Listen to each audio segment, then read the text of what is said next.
hit record. And let me drop the meeting agenda and notes one more time and say, hey, welcome. This is our first call for schools and the Inflation Reduction Act. If you're just joining us, please add your name and organization to the meeting notes. The direct pay portal is open, so we want to kind of talk about that. And there are some big updates since we were last together, I think before Thanksgiving. And we've got some new folks. If this is your first call, if you want to just come off mute and say hi and introduce yourself and your organization, that would be great. And then we will jump right in with what's new in schools and the IRA land. Any new folks want to just say a quick hello? Sure, I could go.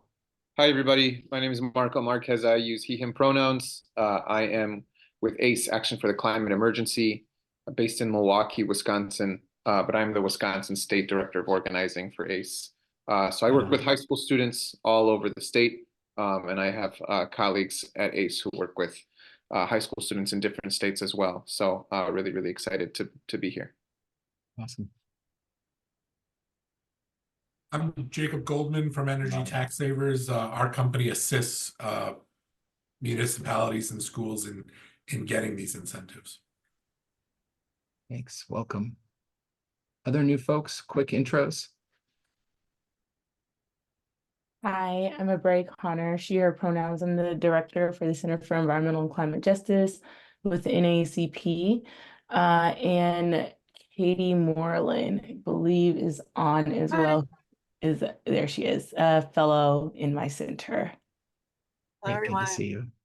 Hi, Katie. Hi, Abray. Other new folks?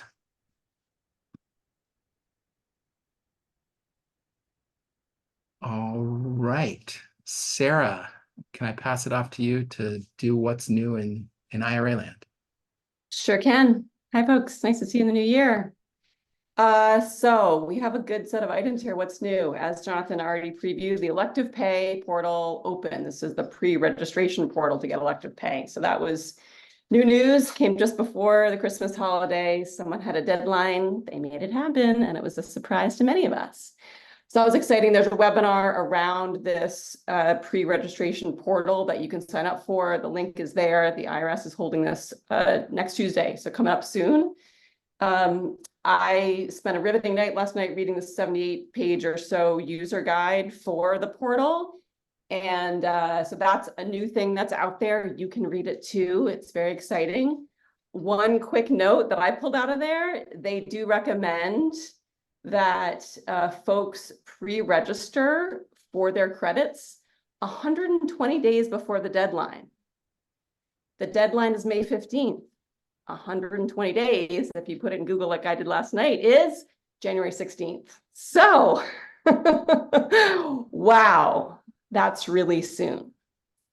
Other thing that's new, new draft guidance came out just after our last call on the investment tax credit. So that's one of the key tax credits that we've got rolling here, covering solar, batteries, and ground source heat pumps. Comments are due on that draft guidance by January 22nd. You can read some good analysis from Norton Rose Fulbright, some of the smarty pants in this space.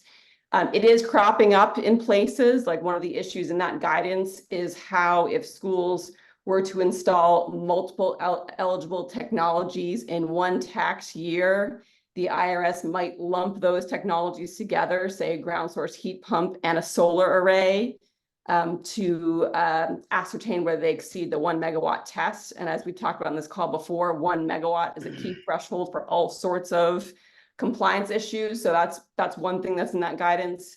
And it's already come up in one of the schools that we've been talking to. Other new things, maybe it was new, I don't know, I didn't notice it. I spent some time on the IRS website, and there's like a new nav up at the top that's for charities and nonprofits. If you click on it, it immediately says, hey, you're eligible for clean energy tax credits right now. So, you know, the IRS is trying to get the word out, and that's like a new thing in IRS website land. They also released the new version of the 990T. Recall, this is the form that we've been talking about that folks have to fill out to actually claim their credits come May 15th. I've always been staring at a 2022 version, and it was never clear to me how schools were going to fill that out. Now, lo and behold, there's a 2023 version, and there's a new little checkbox for a 6417 eligible entity, aka our schools and other elective pay folks. So new form to fill out just in time. What did I miss? What else is new since we last talked, other than the calendar year? The guidance for domestic content for direct pay came out. Okay. Will 8 you, pages long. how many pages long? 8. It's not a lot. Agreed. My quick review of it, it looks like basically if you're over 1 megawatt, that if you're trying to get the bonus credit or be eligible for direct pay, and you think that either cost is 25% above what you could pay, like basically like it's more expensive than what you can find abroad, or supply chain isn't where it should be, you can write a letter of attestation and submit it, and that's supposed to be it. So don't quote me on that. I just did a quick read through, but that's my first take. Okay, I think we want to do a whole nother session. Harley, thank you for that. And I think we want to do a whole nother session on domestic content. We've been in some exchanges recently, specifically related to some of the schools in the Renew America Schools program that are trying to get through this process, you know, a higher standard, BABA, and it's an issue, and manufacturers, I would say, are not being exactly the most cooperative, shall we say. So I think we want to do a whole other session on domestic content, because that's, as we all know, going to become more and more of an issue as we go forward, since elective pay ends up being married to domestic content for projects starting in 2026. Okay, if there's nothing else new, last call. No. Oh, are you about to go to the hiccups, Sarah? Yeah. Then just to say, like we have all experienced sort of the skepticism from school people across the country, like, is this real? Is this happening? And just a moment to celebrate the direct pay window open. It is real, despite all the complexity of it.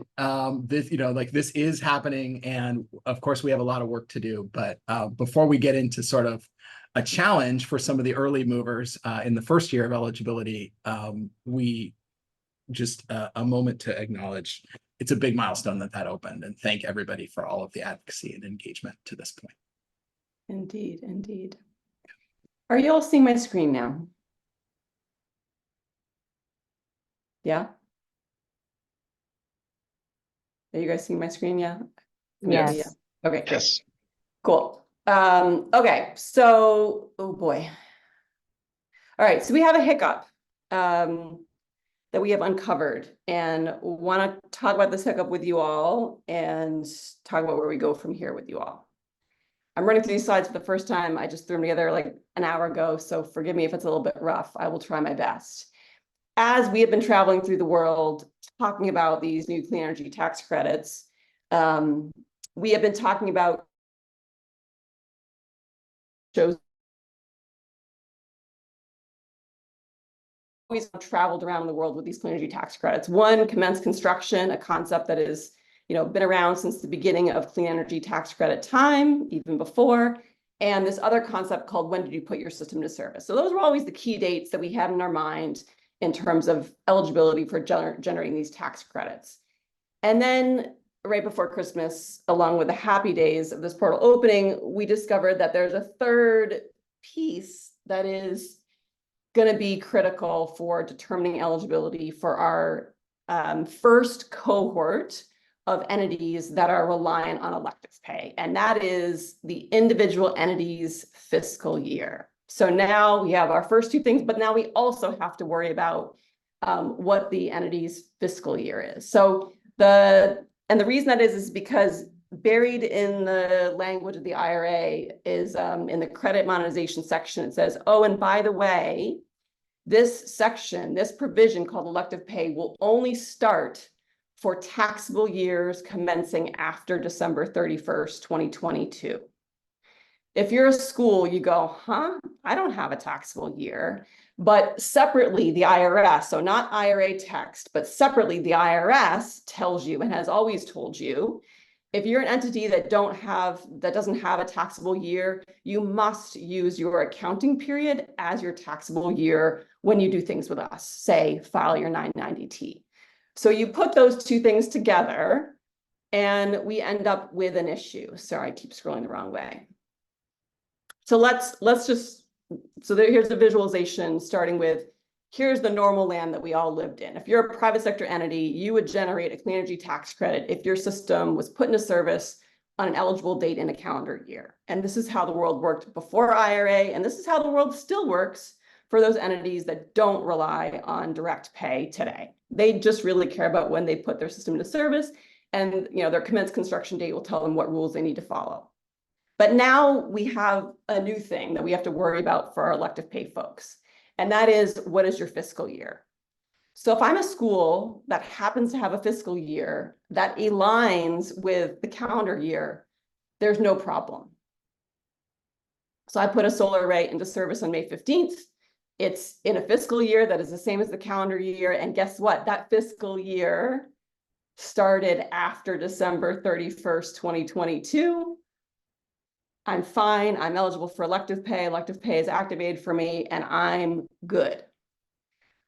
But if I am like many schools and many other nonprofit, non-taxable public entities, and my fiscal year goes from July 1 to June 30th, and I put that same system into service on May 15th, now that system is being put into service during a taxable year that started before December 31st, 2022, I have what I've deemed a fiscal year hangover. Thought that was good for I was clearly feeling New Year's Eve here. And I've got a problem because now elective pay is not activated for me. So I now have a hole, and any eligible work that I put into service in those first 6 months of the year is now not eligible for elective pay. It's generating credits. It's eligible for the clean energy tax credit, but I can't get elective pay for it. Let me stop there. Is that clear as mud? Is that clear as day? Who's got questions? I have a question. So, because like when you first started talking about these dates, I'm like, the majority of school districts operate on that July to June fiscal year period. So, I mean, there's not a whole lot of districts that I know of that operate on the calendar year. So I think it's safe to say that it's a lot of school districts in this instance who are these early adopters who were looking to do this that are affected. What about when it comes to transferring credits? If that was something that a district wanted to do as opposed to elective pay when we're talking about this fiscal year hangover period? That was exactly where I went, and I asked Jacob Goldman on the line here. Jacob, do you want to come off mute and just give Elika the answer you gave me? Well, it's twofold.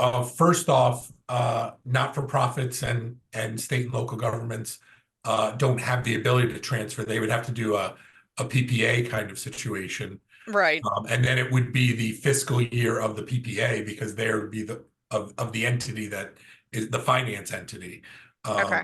So more than likely their calendar year, so it would be fine. They could transfer credit, but it wouldn't really be your credit, the school or not-for-profits credit.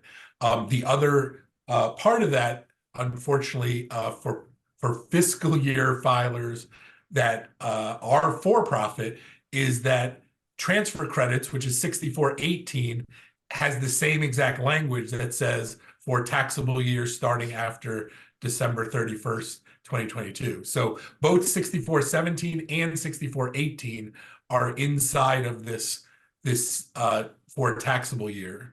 But there is always that PPA option, although you'd have to go back in time to create the PPA, because this is all stuff that is something placed in service, but theoretically between January 1 and June 30th.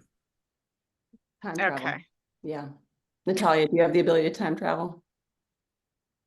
I wish.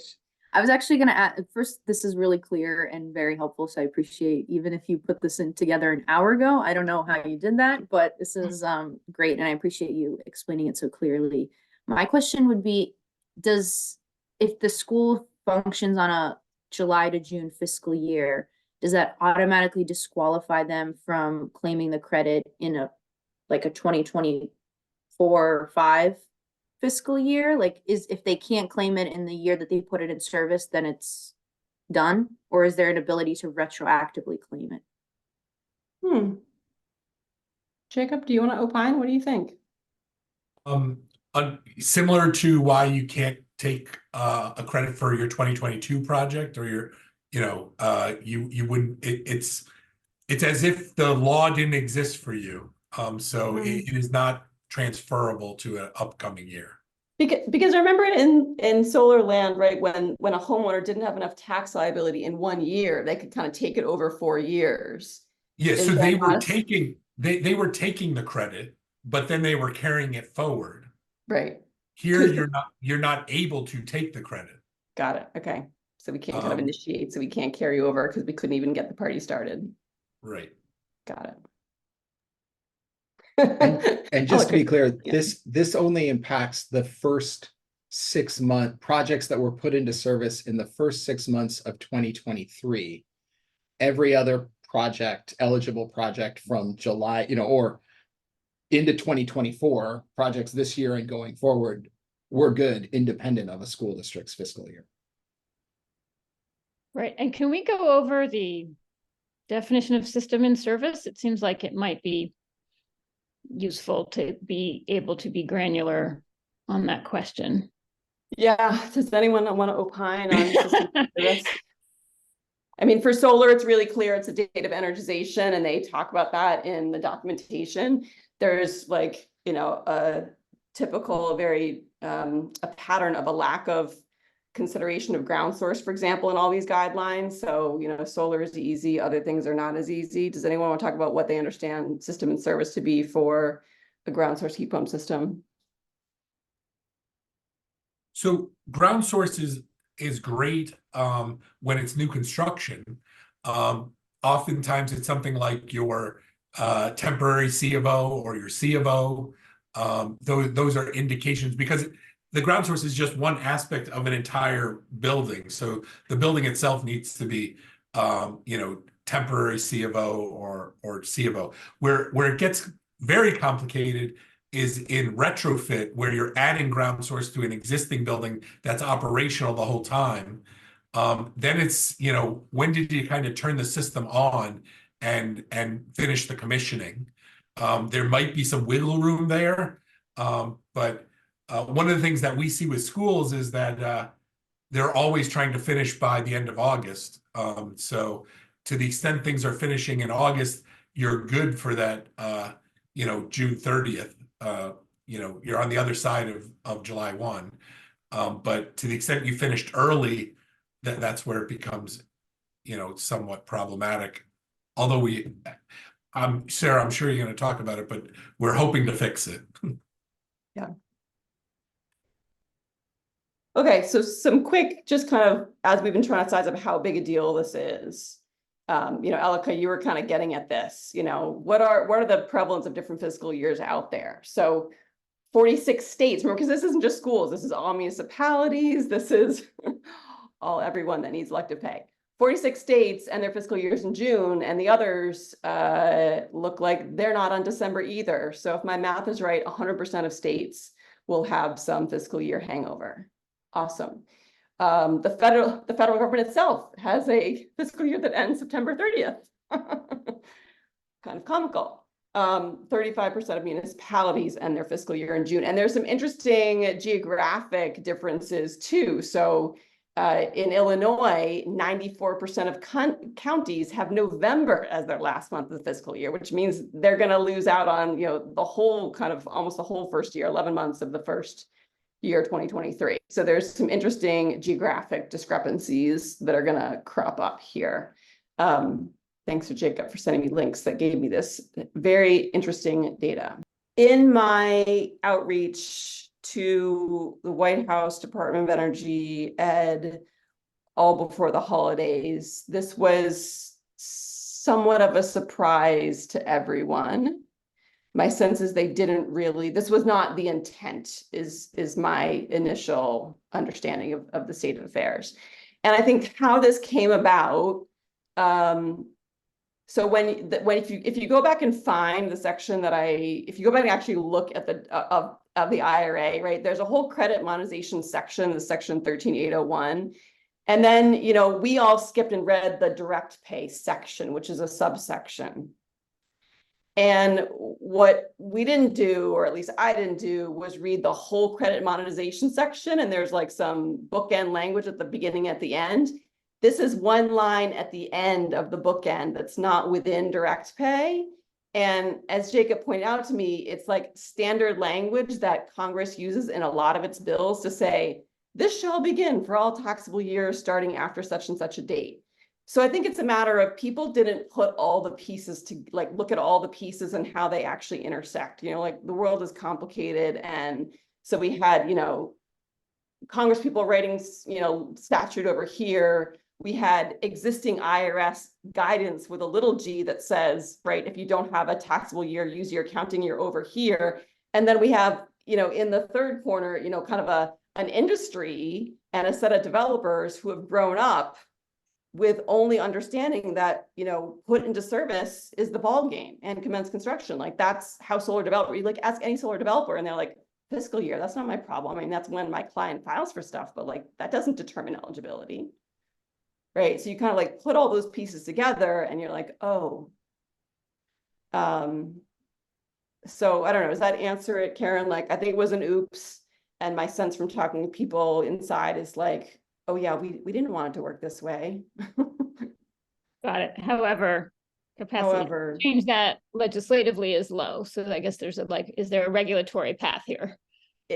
Exactly. So yeah, we're not going to open up statute for this, of course. So yeah, the two solutions that we have been that we floated as non-tax professionals, and I would love for folks like the NYU Tax Law Center and other people who know more about this than me to opine, but like stuff that I've absorbed from the ether are twofold. One, could we get the IRS to soften its guidance and say, instead of saying, if you're an entity without a taxable year, you must use your accounting year, could we get them to say, if you're an entity without a taxable year, you could use your accounting year, or you could use a different 12-month period of your choosing, for example, the calendar year, right?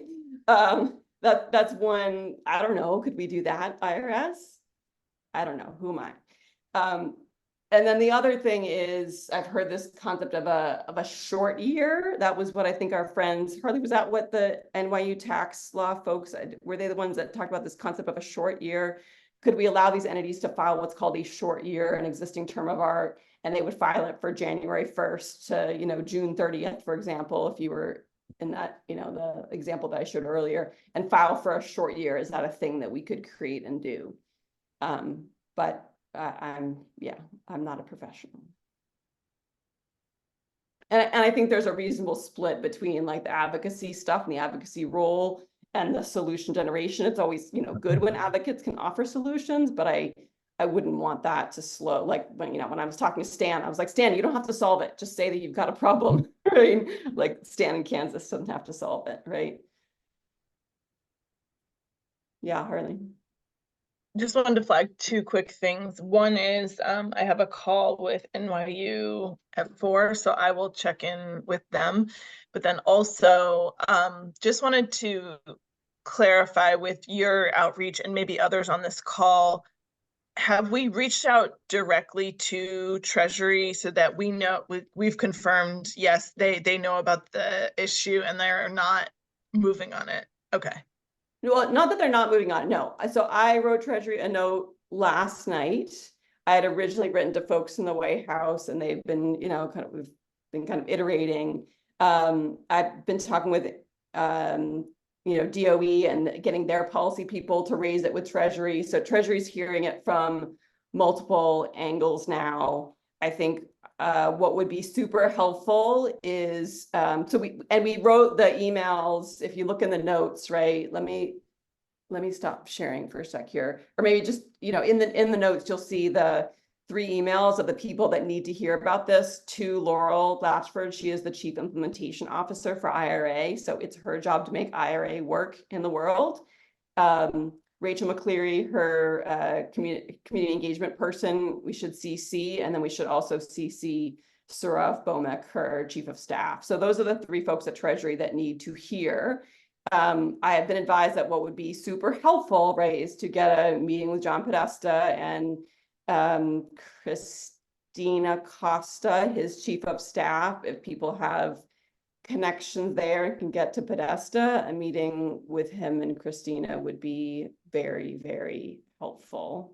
And, you know, to go into that meeting armed with as many dollar signs as possible of lost credits. But to Harley's point, you haven't gotten a no from I have Treasury, not like they gotten a haven't pushed no, back. and I've Yeah. gotten verbal, we are working, you know, we've gotten emails back, we're working on, people are talking about it, but like it Yeah. really, you know, there's lots of things that people are talking about and there's lots of problems to be solved in the world. So Yeah, lots of right, the priorities. advice is like, Right. you have to be as squeaky as possible if you want this fixed, because there's lots of problems in the world, you know, like the hydrogen people have all sorts of problems right now, right? They're really upset, and you know, so like there's no shortage of problems. Yeah. And I think we've heard that it would be beneficial, excuse me, not to do like a coalition letter, but just every day, every couple hours, them getting another letter from another one of our organizations or another school district, just a drip, drip, drip, drip, drip, you know, consistent, you know, drumbeat of engagement. Batul? Thanks for this presentation. This is so helpful, even if very like unsettling and scary. But I just wanted to offer connecting up with the Bowman team and seeing if there's anything they can do from their position to make the noise that's needed, whether it's letters or helping set up the meeting. I'd be happy to make that connection, and I think that they would be happy to take it up as a task. I'm so glad you said that, because you know, someone pointed out to me like the role of electeds and particularly members of Congress is kind of delicate, because they're actually the ones that wrote the law that is creating the issue. So, you know, we're going to Treasury not saying you're screwing up. We're going to Treasury saying, can you bail us out of an issue that this new law that Congress people wrote is creating for us? So, you know, that so that's how we need to think a little bit about Bowman and other members of Congress's role here, is they kind of have to go with some like hands out, I think, a little bit, because it's, you know, these existing pieces were already there, right? Like IRS's longstanding guidance about how non-taxable entities have to use their accounting year, that was already kind of settled ground. You know, it's this new IRA piece that has entered and muddied the waters here. Do people have difference of opinion on that, or how electeds could be activated here? Do people have a different perspective? I was going to say, I definitely think that they should be aware in terms of at least the folks that are champions of certain credits on the Hill. I know on the electric school bus side, we have a few that have been really heavily involved on getting like 30C guidance pushed out from IRS. So I think it makes sense to make them aware of it. Totally. If, you know, it turns into maybe a letter from their side as well, urging IRS to maybe say it wasn't their intention, or that was, you know, the reading that they that they put into the language. And then I also wanted to mention separately on importance of like getting this information out. On the DOE side, we've heard that they're really keen on finding an event to have the secretary attend at a school, kind of as a ribbon cutting. For us, it's in terms of the electric school buses and charging infrastructure, but finding any schools that are utilizing the credits to purchase, you know, property through the credits. So they're really interested in publicizing this. So if it turns out that no school can actually claim a credit from this past year, that's definitely a problem and not something that's in line with their priorities. So I think they're really going to be keen on rectifying this, hopefully. But I will speak more about this with our team and see if we can, you know, push on this issue as well on our side. Okay, great. Serena, you want to hop in? Yeah, a couple of things. First, I think that our org might have a contact with John Podesta's office. I'm not sure. I'll reach out to our federal team to see. Okay. And then two, like you said, Jonathan, I agree with that kind of like drip, drip, drip, constant reminder thing. I think it would be helpful too, you know, obviously getting school districts to reach out would be helpful, but we also have a local electeds like coalition. I think it would be even more helpful too to start pulling in, like you mentioned, county or city governments that might be falling into this. Totally. And I was just curious if you have heard, like, if this conversation is cropping up in those kinds of meetings as well, or circles, or if, as far as you know, this is kind of a first like appearance of this issue. Yeah, this is new for me. Like literally this happened, you know, December 22nd. I had Christmas. I turned a year older, and now I'm talking relevant. But yeah, I would be really interested. Like, if it do people know what is it? The GFOA or something like that. There are those people hanging out. Alika, you're nodding. Emily, someone or other, Brock, Emily something Brock, like that. yeah. What? Do you Yeah. know her? Because I would love to get her kind of like hot to trot on this also. I don't know if this is like, or have her tell me like, this is not an issue. I have a solution for you Let me do like an email intro with you for her, because yeah, we're in a different coalition with them on like public infrastructure finance stuff. So maybe this might be something she should be knowledgeable on. And just kind of like on this note, like I'm trying to just like think through if there's any pros or cons for advocating for a entity, a district, whatever government, local government, whoever is actually like engaging in this direct pay, for them to self-select a 12-month period versus using a short-term year. Does anyone, I guess, in this group know if like filing for a short tax year, would that have any effect on the amount that they would qualify for? Like, would that have any bearing on what they could get? Because I'm thinking that might just be the easier solution rather than trying to go and, you know, ask like to address like statute that's written as it is or guidance that's written as is. Maybe it's just asking for additional clarification that, you know, people in this situation, because it is a relatively small group of folks, these early adopters, it might make more sense to suggest that short year filing option, but I'm definitely not a tax expert. I know just enough to be dangerous. Yeah, I'm not smart enough to have thoughts on that, but I see no reason why it should reduce the size of the credits if that's the easier path. I don't know, does anyone else have thoughts on that?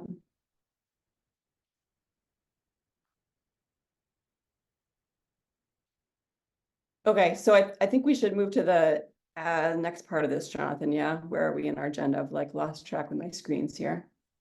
Can you help me move forward? Well, we've kind of already moved into the sort of approach to advocacy, you know, conversation, and just we did ask Treasury for a meeting.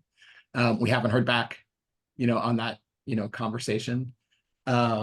We are also asking, you know, they've scheduled a webinar on January 9th. And so we've asked them to address this, you know, by January 9th, you know, hopefully in our favor, but, you know, one way or another, you know, it needs to be clarified.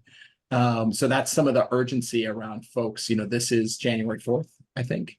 And so, you know, the urgency of adding to everyone's to-do list and email, you know, tonight, tomorrow, you know, trying to, you know, help your organizations, you know, weigh in with these folks on this issue. And yeah, maybe just to say, what are folks' appetite to engage on this, you know, to do those emails, you know, and or to come with us on a meeting with Treasury or, you know, other ideas. I know we already heard a few folks, and thanks for the folks that offered connections or ideas.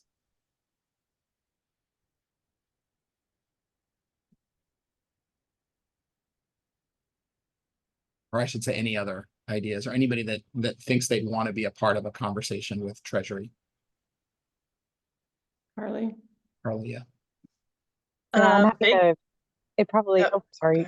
I thought you were raising your hand to participate, Harley. So I was also gonna. Sorry, I was just gonna.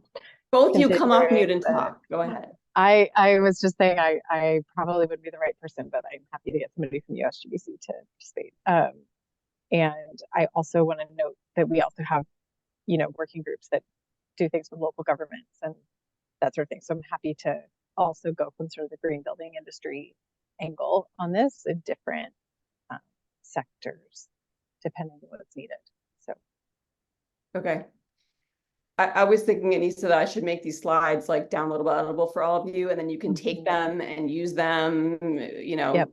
whatever formats to engage other folks. So Yeah, I will do a and little cleanup on the slides, and if you can include the action items that we want people to take, writing to people at the very end. yeah. Okay, Yeah. I'll try and make the slides into more of a self-standing package that you guys could move around in the world. Cool. And over the next few days, as folks uncover more projects like the stories that Sarah told in the slides, like adding more stories to the, the master deck that we're all using is powerful as well. So let us know. Okay. I was just Wait, gonna say. I think Oh, Harley. yes. Yeah, go ahead. Sorry. No problem. Yeah, so definitely we'll try to get a line into Podesta's office and also to Treasury. And then also, have we done any outreach to NLC to flag this for them? And if not, I can do that as well. And NACO. No, I have not. That'd be great. What are those acronyms again? National League of Cities Okay. and National Association of Counties. No, and thank you, and thank you.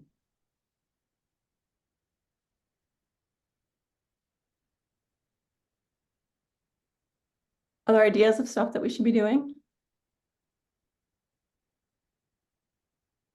Brian Turner on the private sector, Tim Under on the private sector. How are you guys? How is this landing on you all? Any things you want to, Tim, when you think about your members, have you had any conversation with members?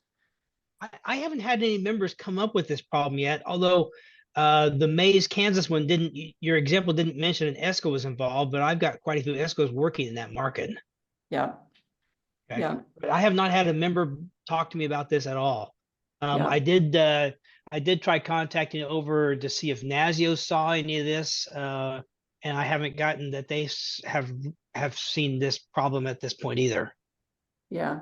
Brian, what's your perspective from the private sector?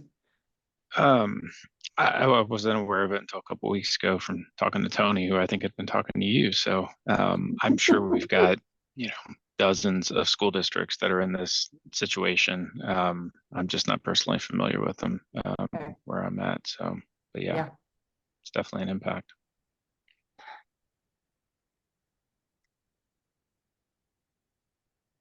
Okay.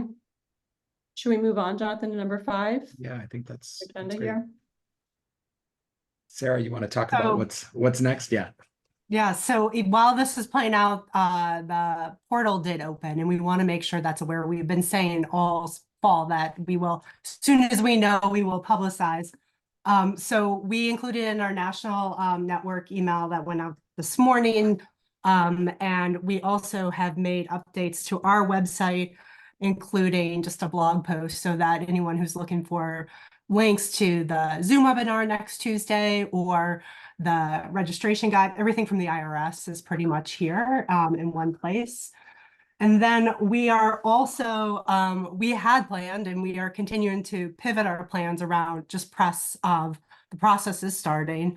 There are districts who fall after that July date too. So still this is a huge opportunity. It's open for at least until 2033. So don't want to lose that message that this is still something that school districts can pursue. And so we're working to tee up press examples. So still looking for schools who are eligible, who are exploring this option and what it means for them. So please, we ask every call, if you've come across new schools or new opportunities, send them our way. And we're just curious what other folks are doing to publicize the portal opening, especially with Sarah framing the timeline being tight of wanting to push people towards that pre-registration over the next couple of weeks.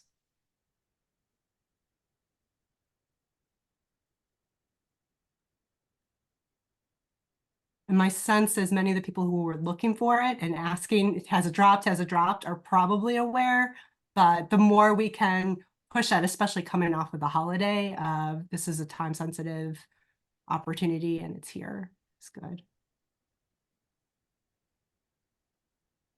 And Talia, is WRI planning anything around the direct pay portal opening for your electric school bus crew? We sent out an email just notifying schools that it's open and available. But I think we're waiting until this webinar happens so we can maybe learn some more and see how else we can engage after that. But nothing planned as of yet. Okay. Okay. And are you guys actually doing in your TA role? Are you actually helping folks go into this pre-registration portal at all? I think I'll have to check with the school district team. I don't think we're trying to move away from like individual one-on-one technical assistance and trying to scale up more. Okay. It's just part of a strategy going forward. So I'll have to check. I don't know if we're going to be filling that role just because it is more of like a tax advisor position and not maybe something that we're comfortable fulfilling, but we'll see. Yeah. It strikes me that it's going to be helpful if some of us are looking over the shoulders of some people actually going through this so that we can narrate and kind of help. Because, you know, as the IRS webinar and the user guide is not the most like wonderful of user guides. So, you know, it might be nice to have some more friendly hand-holding. But others that have plans, Anissa, are you doing anything on direct pay? Not yet. I have an email queued up to you and Andrea, so I took okay. Oh, we've got your conference coming up, so we should be. And the conference is a big yes, conference. and we have that funding session. We have a whole workshop on funding, where we'll be able to talk about this in particular, and we'll have other opportunities throughout as well. That's all we have done right now, but I think we'll probably do some special sessions with school district staff. Okay. Okay. Harley, you guys have been so prolific. I don't know if you're on a call or still with us. You, like we, will probably have to go back and look at a lot of your materials because I realized we had to like wordsmith a lot of the stuff from our website around this. Like, if you put into service in 2023, yippee! Like, that's not quite true anymore. So, you might be in a similar situation. Are you planning any new stuff around? Or what about the Progressive Caucus? They've been doing a lot on direct pay, right? Do you think is there new stuff still coming or new additional events planned now that it's open? They just did a webinar, so I'm not sure what's on their calendar for this year. Okay. But yeah, we can definitely flag that for them also. Okay.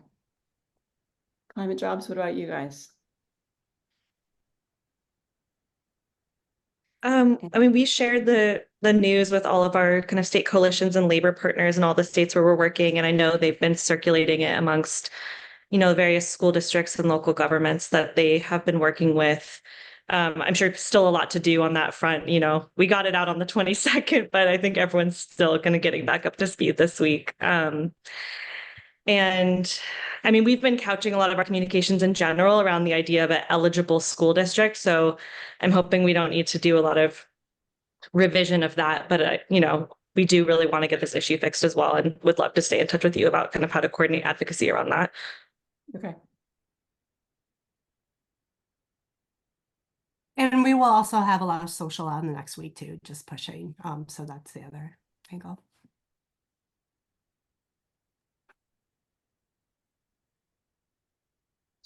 So it's a new year and we're starting a new quarter and planning to have a next, this was like an extra call given the hangover. I think we'll do another call in a couple of weeks before the end of January just to stay on top of it'll be post IRS webinar. You know, we will hopefully have moved or resolved some of this hangover issue, and there's lots of other stuff that we could be talking about together as a group. And so wanted to take just a few minutes at the end just to ask either organizations, are there projects you want to put, or initiatives, things you're working on that you want to just kind of preview for anyone in the group, just a time for either organizational announcements and or specific topics you'd like to see on these agendas as we go through the quarter. And we already kind of heard domestic content, and we know we want to talk more about labor provisions and apprenticeship requirements. Harley. I'd love to keep bridge financing at the top of the agenda as well, and how different schools are approaching it and what sorts of resources, as we're trying to connect that with, who ends up with the greenhouse gas reduction fund. Great. Great.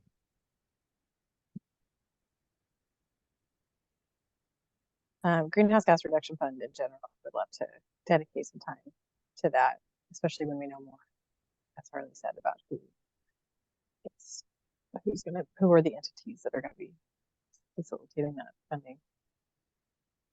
I also, the IRA is where the EPA indoor air quality funding was put out was authorized, allocated. Anyway, that falls into this bucket, and there's a lot of notice of funding opportunities coming out about that funding around indoor air quality. So probably should do a rundown of that sometime soon. Great.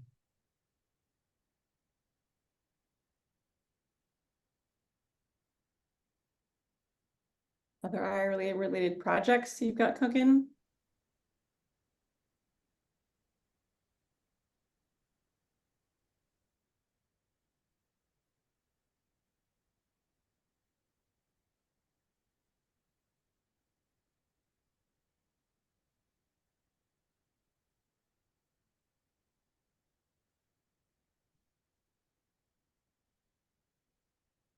Okay. Maybe we're good. So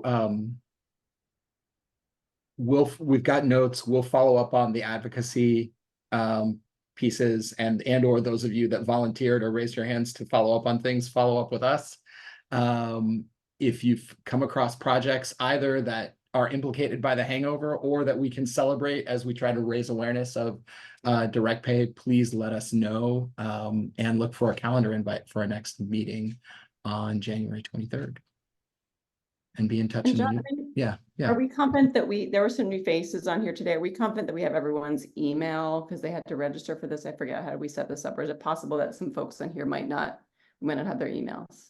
If you did not get an email directly from me about this call, please send Sarah, thanks Sarah, send Sarah an email just to say who you are so we can make sure we get you on subsequent calls. Yeah, because then I'll also email out her, and I'll also link in this agenda the slides when I clean it up to be a kind of standalone product that you guys can move around the world. We're on the hangover issue. Oh, Natalia, EPA school bus or not Monday. Okay. Great. Cool. And the Thanks, National all. School Clearinghouse announcement was today, and the SASE grants for state school infrastructure. So congrats to those folks. Yeah. All right. Thanks, everyone. Thanks all. Thanks so much. Happy New Year. Yep. Bye.